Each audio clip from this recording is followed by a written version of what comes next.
cabai memang menjadi salah satu bumbu dasar yang memang sangat dibutuhkan di masyarakat Indonesia karena memang kebanyakan masyarakat Indonesia menyukai rasa pedas yang dapat dari cabai.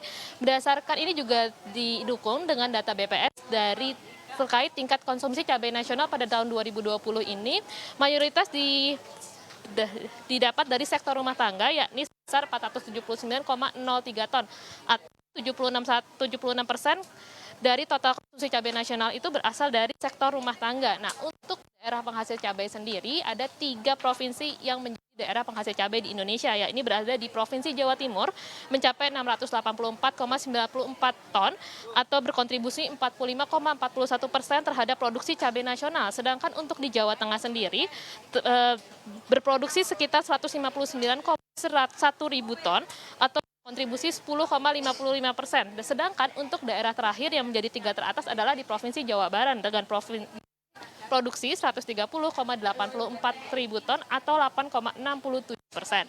Nah, untuk harga cabai sendiri memang terpantau di situs Info Pangan Jakarta maupun Pusat Info Harga Pangan Strategis Nasional atau PHIPN memang terkompak naik.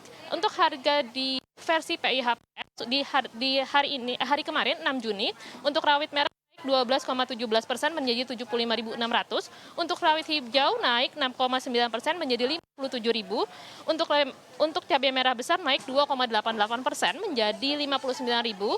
Dan untuk cabai merah keriting naik 5,5% menjadi 57.500. Sedangkan untuk berdasarkan informasi Info Pangan Jakarta, untuk cabai merah keriting naik menjadi 68.000, naik sekitar 3.500. Untuk cabai merah besar naik ke angka 72.000, naiknya sekitar 2.066.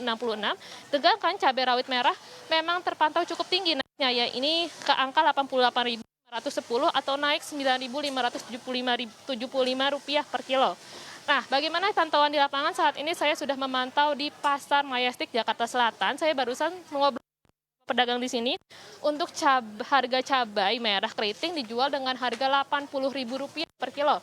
Nah, untuk cabai merah besar itu juga dijual dengan harga Rp80.000 per kilo, sedangkan untuk cabai rawit merah ini memang terpantau cukup mahal, yakni di angka Rp120.000 per kilo. Naiknya harga cabai ini menurut para pedagang terjadi sejak seminggu atau 2 minggu yang lalu, Pak. Tapi memang naiknya bertahap dari harga 50 naik ke 60, naik ke 70 dan seterusnya menyentuh angka 120 di hari ini. Untuk perkiraan sebab sendiri, pedagang memperkirakan sebabnya masih bervariasi antara faktor cuaca maupun faktor pasokan yang masih sedikit maupun beberapa supplier mungkin yang masih libur setelah masa libur Lebaran. Menceritakan bahwa di tahun-tahun sebelumnya harganya memang cepat naik, untuk harga cabai sendiri memang sering kali turun naik, tapi tidak seperti tahun ini. Nah, untuk harapan pedagang sendiri, pedagang berharap harganya bisa murah lagi karena banyak pembeli yang kemudian mengurangi pembelian, yang biasanya membeli setengah kilo, sekarang hanya membeli 1 kilo saja.